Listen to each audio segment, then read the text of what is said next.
오늘 우리는 새해를 맞이했습니다. 새해를 맞이했기 때문에 마음가짐도 새롭게 하고 또 뭔가 좋은 일이 일어나기를 기대하며 새롭게 시작하는 마음이 간절할 것입니다. 여러분, 지난해의 삶은 어떠셨나요? 때로는 기쁘고 즐거운 일, 행복했던 일들도 많이 있었을 것입니다. 그러나 힘들고 어려웠던 일, 지치고 슬펐던 일, 그리고 가슴 한쪽 구석에서는 아쉬움이 많이 남는 일들도 분명 있었을 것입니다. 그래서 우리는 매년 새해가 시작이 되면 새로운 삶을 살고자 다짐을 하고 또 다짐을 합니다. 그러나 그것이 쉽게 되지는 않죠. 쉽게 변화되지가 않습니다. 이러한 삶은 신앙의 모습에서도 마찬가지입니다. 남들처럼 예배도 잘 드리고 싶고 기도도 열심히 하고 싶고 성경도 많이 읽고 싶은데 생각처럼 되지를 않죠. 그렇다면 이처럼 우리의 삶이 변화되지 않는 이유가 무엇일까요? 그 이유를 오늘 우리가 읽은 성경 본문에서 찾아보고자 합니다. 그러므로 오늘 말씀의 귀를 기울이시고 하나님께서 우리에게 주시는 메시지를 발견하시기 바랍니다. 오늘 본문은 마가복음에 기록된 예수님의 치유 사역 가운데 마지막에 해당되는 소경 바디메오의 치유 사건입니다. 이 사건을 통해 바디메오는 예수님께로부터 치유함을 얻고 새로운 삶을 살게 되었습니다.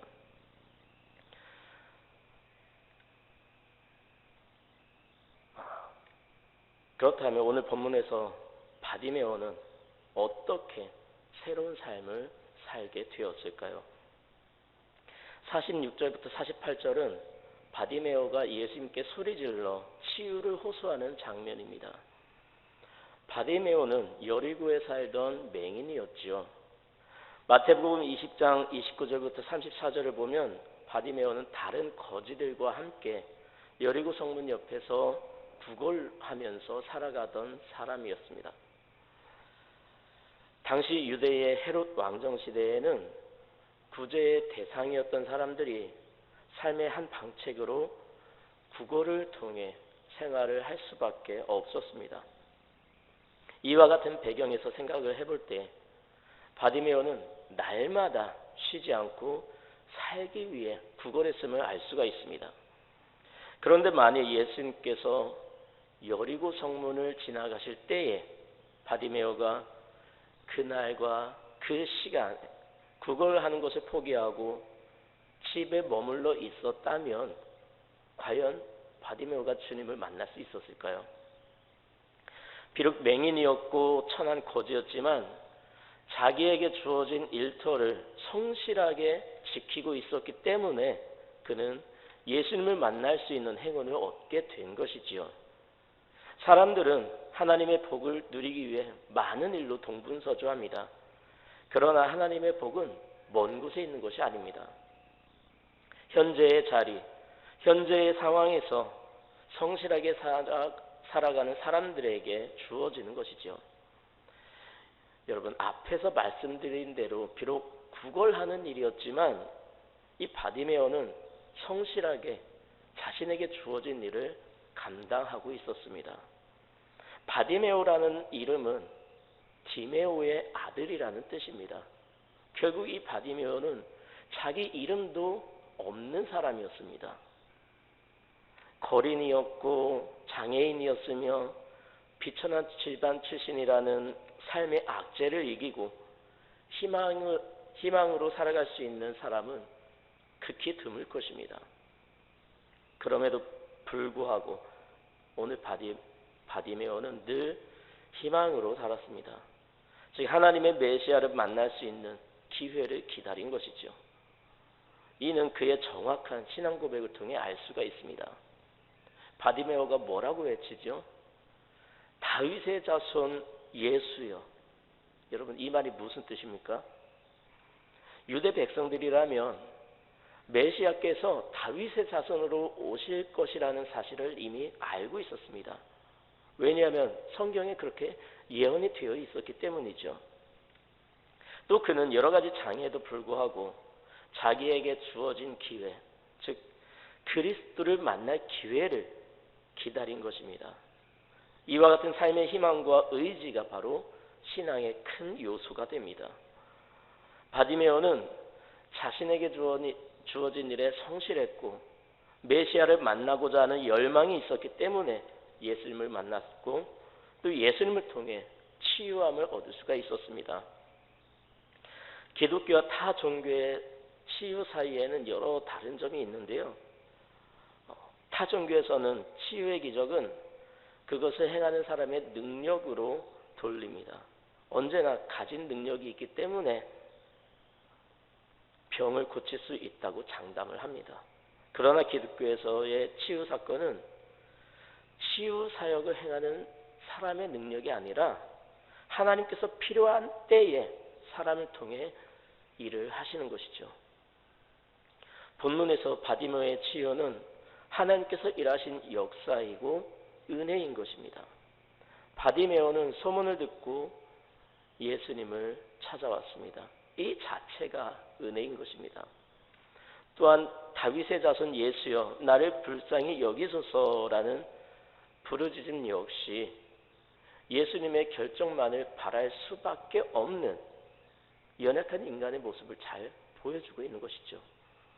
더구나 맹인을 하나님의 저주로 받은 자로 정죄시하는 그 당시의 사회적인 풍조로 바디메오가 바랄 것은 오직 은혜밖에 없었다는 것입니다. 이와 같이 바디메오에게 베푸신 예수님의 치유 사건은 오직 주님의 은혜입니다. 바디메오의 요청에 예수님은 이렇게 말씀하시죠. 가라 내 믿음이 너를 구원하였느니라. 여러분 기회는 항상 찾아오는 것이 아닙니다. 기회는 한 번 지나가면 다시 찾아오지 않을 수 있기에 기회가 찾아왔을 때에 반드시 그 기회를 붙잡아야 하는 것입니다. 사실 5분 후의 일도 알지 못하는 우리에게 내일이란 없을 수도 있습니다. 내일은 하나님의 시간이지 우리의 시간이 아닙니다. 그러므로 주어진 기회를 잘 활용하는 사람이 성공하는 사람이 되는 것입니다. 이에 대해 사도 바울은 고린도후서 6장 2절에서 이렇게 말씀하고 있죠. 보라 지금은 은혜 받을 만한 때요 보라 지금은 구원의 날이로다. 아멘. 여러분 아무리 세속적인 능력과 학식, 재산 등이 풍부해도 믿음이 준비되어 있지 못하다면 하나님께서 주신 기회, 하나님의 은혜를 누릴 수가 없습니다. 다윗은 믿음이 있었기 때문에 자신에게 주어진 기회를 붙잡았고 하나님의 은혜를 누릴 수 있었던 대표적인 인물입니다. 그는 목동으로 지내던 중 전쟁에 참여한 형들에게 음식을 가져다 주기 위해서 갔다가 적장 골리앗과 대결할 기회를 얻게 되었습니다. 이때 그가 준비한 것은 다른 그 무엇도 아니고 바로 믿음이었습니다. 우리는 믿음을 잘 준비해서 주어진 기회 속에서 하나님의 은혜를 누릴 수 있어야 합니다. 새해에는 믿음을 잘 준비해요. 하나님의 은혜를 누릴 수 있는 저와 여러분이 되시기 바랍니다. 여러분 바디메오는 구걸을 하고 있었고 갑자기 수많은 사람들이 오가는 소리와 웅성거리는 소리, 외치는 소리 등이 바디메오의 귀에 들려왔습니다. 그런데 바로 그때에 바디메오의 귀에 눈이 번쩍 뜨일 만한 소식이 들려오지요. 그것이 무엇입니까? 지금 이곳을 지나가시는 분이 이처럼 사람들을 몰고 다니고 온 마을을 소란스럽게 하는 당사자가 바로 나사렛 예수시라는 것입니다. 이런 소식을 들은 바디메오가 어떤 반응을 보이죠? 47절에 보니까 이렇게 바디메오가 소리를 질러 외쳤다고 기록을 하고 있습니다. 다윗의 자손 예수여 나를 불쌍히 여기소서. 그토록 기다리던 메시아가, 그토록 갈망하던 예수님이 지금 이곳에 지나가신다고 하니 바디메오의 가슴은 불타올랐을 것입니다. 그렇게 갈망하던 예수님을 드디어 만날 수 있다는 기대감으로 가득 차서 굉장히 흥분되어 있었을 것입니다. 이렇게 예수님을 향한 간절함이 있던 바디메오가 예수님을 부를 때에 어떻게 불렀을지 눈을 감고 한번 상상해 보십시오. 예수님을 향한 바디메오의 심정은 그의 고백 속에 그대로 드러나 있습니다. 다윗의 자손 예수여, 나를 불쌍히 여기소서. 앞에서도 말씀드린 바와 같이 바디메오는 예수님을 다윗의 자손으로 알았습니다. 예수님을 메시아로 알고 있었다는 의미이지요. 아마도 바디메오도 다른 사람들처럼 예수님께서 수많은 사람들에게 천국 복음을 가르치시고 수많은 병자들을 고쳐주셨다는 소식을 들었을 것입니다. 이처럼 바디메오는 소문을 통해 예수님께서 메시아이시라는 사실을 확신하고 있었던 것입니다. 이처럼 확신에 찬 바디메오가 예수님을 부를 때에 그냥 얌전하게 조용하게 불렀을까요? 어찌나 크게 소리를 질렀는지 48절에 보니까 사람들이 바디메오에게 조용히 좀 하라고, 너무 시끄럽다고 꾸짖으며 소리칠 정도였습니다. 사람들은 바디메오에게 조용히 좀 하라고 소리쳤지만 바디메오는 사람들의 소리에 귀를 기울이지 않았습니다. 바디메오는 인생에 단 한 번 찾아온 그 기회를 놓칠 수가 없었기에 오히려 더욱 크게 소리를 지르며 예수님을 불렀습니다. 여러분, 예수님의 은혜를 누리고자 하는 사람들은 이 바디메오와 같은 간절함이 있어야 합니다. 여러분, 목회를 하면서 성도님들과 이야기를 하다 보니 간혹 기도를 해달라는 요청을 참 많이 듣게 됩니다. 이렇게 기도를 요청하는 분들에게 제가 어떻게 대답을 할까요? 물론 함께 기도하겠다고 대답을 합니다. 함께 기도해야지요. 함께 기도하는 것은 당연한 것입니다. 그런데요, 그렇게 기도 요청을 하는 분들을 자세히 살펴보면 기도 요청을 한 이후에 정작 본인은 기도를 잘 하지 않는 것을 보게 됩니다. 물론 제가 보지 못하는 곳에서 기도를 할 수 있겠죠. 그런데 한편으로 생각을 해보면 기도의 자리에 나오지 않는 분이 얼마나 열심히 기도를 할까, 그런 생각을 할 때가 있습니다. 사실 어떤 문제가 있어서 기도 요청을 할 때에 가장 간절한 사람은 기도 요청을 하는 당사자입니다. 그럼에도 불구하고 본인은 기도를 잘 하지 않는다는 것입니다. 왜 그렇습니까? 간절함이 없기 때문이죠.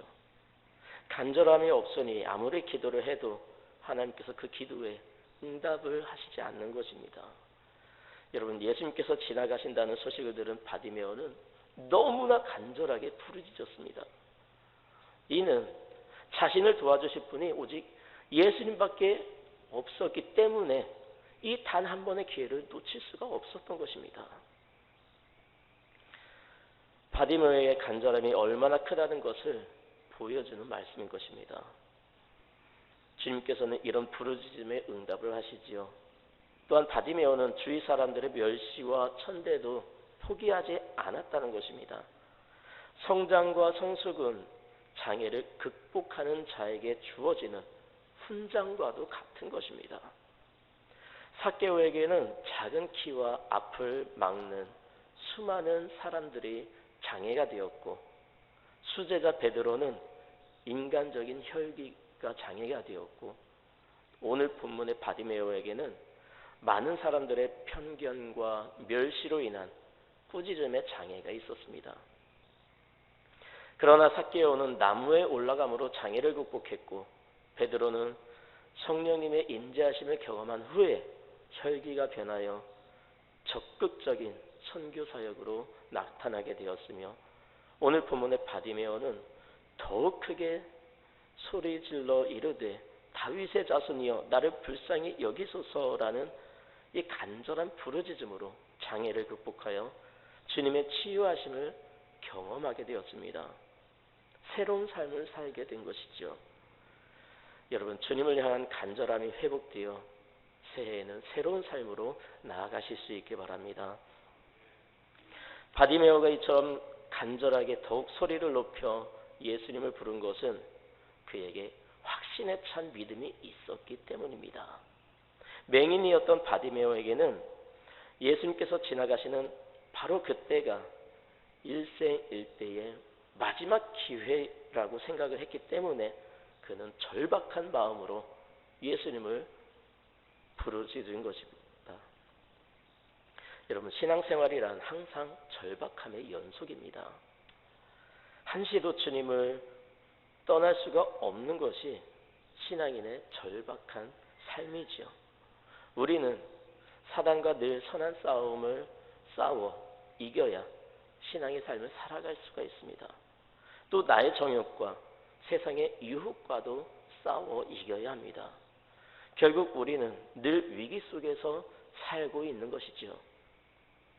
그렇기에 늘 예수님의 도우심과 은혜가 필요한 것입니다. 이러한 상황을 시편 기자는 내가 부르짖음으로 피곤하여 내 목이 마르며 내 하나님을 바람으로 내 눈이 쇠잔하였나이다 라고 시편 69편 3절에서 고백하고 있습니다. 그렇다면 바디메오가 이런 절박한 믿음을 가질 수 있었던 이유가 무엇입니까? 그것은 바로 예수님에 대한 확신이 있었기 때문이죠. 바디메오에게는 예수님께서 진정으로 구약의 예언자들에 의해 예언되었고 만왕의 왕으로 이 땅에 오실 메시아라는 확신이 있었던 것입니다. 여러분, 만일 확신이 없다면 이렇게 구할 수가 없습니다. 오늘 사건이 기록된 배경은 유월절입니다. 유월절은 유대인의 명절로서 세계 각지에서 흩어져 살던 디아스포라 유대인들이 예루살렘에 찾아와서 성지순례를 하게 됩니다. 그러므로 예루살렘을 비롯한 예루살렘 주변의 도시들은 사람들로 넘쳐났던 것이죠. 그리고 하나님의 구제의 계명을 준수하기 위해 바디메오에게 적선을 하는 수많은 사람들이 있었을 것입니다. 그러나 바디메오는 그 순간만은 사람들의 적선에 관심을 갖지 않았습니다. 그는 그 무엇보다도 먼저 그리스도를 찾았습니다. 바디메오가 주위 사람들의 방해에도 불구하고 더욱 적극적으로 간절한 태도로 예수님께 도우심을 호소할 수 있었던 이유는 예수님께서 자신의 눈을 뜨게 해주실 수 있다는 확신에 찬 믿음이 있었기 때문입니다. 언제나 그랬듯이 치유사역은 믿음과 뗄 수 없는 관계입니다. 대부분의 경우 성도의 신앙생활에서 열정이 식고 기도에도 간절함이 드러나지 않는 것은 바로 예수님에 대한 믿음의 부족으로 인한 결과입니다. 주위의 제지에도 머뭇거리지 않고 또 거듭조차 포기하고 신속하게 주님을 찾는 바디메오와 같은 확신에 찬 믿음만이 문제를 해결하고 예수님을 따를 수 있는 길입니다. 그런데 여러분, 오늘 말씀을 자세히 보면 놀라운 기록이 있습니다. 분명 바디메오는 예수님이 메시아이시며 자신의 눈을 뜨게 해주실 수 있는 분이라는 사실을 알았고 또 간절함으로 예수님께 부르짖었습니다. 그 결과 예수님은 바디메오의 부르짖음에 응답을 하시죠. 그런데 여기서 바디메오는 예수님께로부터 놀라운 음성을 듣게 됩니다. 가라, 내 믿음이 너를 구원하였느니라. 여러분, 이것이 무슨 말입니까? 분명 바디메오는 눈을 뜨기를 원했습니다. 앞을 보기를 원했지요. 그런데 예수님은 내 믿음이 너를 구원했다라고 말씀하십니다. 그리고 바디메오는 앞을 보게 되었죠. 여러분, 예수님은 동문서답을 하시는 분입니까? 왜 눈을 뜨고 앞을 보고 싶다는 바디메오에게 구원을 선포하셨을까요? 여기에는 큰 의미가 있습니다. 바디메오는 눈을 뜨고 예수님을 따르게 되었습니다. 이것은 바로 영혼의 눈이 감겨있던 사람들이 예수님을 만나면 영의 세계를 보게 되고 참 구원을 얻게 된다는 것입니다. 바디메오의 확신에 찬 믿음의 절정은 치유에 있는 것이 아니었습니다. 오히려 치유받은 이후 그의 태도에서 볼 수가 있습니다. 예수를 길에서 따르니라. 행동은 말보다 강한 것이고 인격의 실체이며 삶의 근본입니다. 바디메오는 자신을 부르시는 예수님을 향해 달려갔죠. 그 당시 밤에는 이불로 덮어야 하는 겉옷을 벗어버리고 달려갔습니다. 여러분, 맹인의 특징은 앞을 볼 수가 없기 때문에 사실 달리기가 쉽지가 않습니다. 하지만 바디메오가 예수님을 향해 달린다는 것은 그에게 얼마나 큰 확신이 있었는지 발견할 수 있는 말씀입니다. 여러분, 예수님은 우리를 구원하시기 위해 이 땅에 오신 메시아이심을 확신하시기 바랍니다. 믿으시기 바랍니다. 길에서 예수님을 따른 바디메오와 같이 위대한 믿음이 있어야 새해에는 변화된 삶, 새로운 삶을 살 수가 있습니다. 이에 대해 야고보서 1장 6절 7절에서는 이렇게 말씀하고 있습니다. 오직 믿음으로 구하고 조금 더 의심하지 말라. 의심하는 자는 마치 바람에 밀려 요동하는 바닷물결 같으니 이런 사람은 무엇이든지 주께 얻기를 생각하지 말라. 오늘 우리는 맹인이었던 바디메오를 통해 변화된 삶을 살아갈 수 있는 방법을 배웠습니다. 아마도 예수님은 예루살렘으로 가시는 마지막 여정에서 매우 외로우셨을 것입니다. 제자들마저 예수님의 실체에 대해서는 관심이 없고 자리 다툼에만 연연했기 때문이지요. 그러나 맹인 바디메오를 만나신 후에 다시 용기를 얻으셨을 것입니다. 그는 비록 육신은 맹인이었지만 영혼은 밝히 그리스도의 메시아 되심을 보는 성도였기 때문입니다. 여러분, 바디메오와 같이 영의 세계를 바라볼 수 있도록 하나님께 영의 눈을 열어주시기를 간구하시기 바랍니다. 영의 세계를 볼 수 있어야 예수님께서 메시아이심을 알 수 있고 예수님을 향한 간절함과 확신이 생기게 됩니다. 예수님에 대한 확실한 믿음으로 새해에는 바디메오와 같이 새롭게 변화된 삶, 새로운 삶을 살아가는 우리 모두가 되시기를 주님의 이름으로 축복합니다.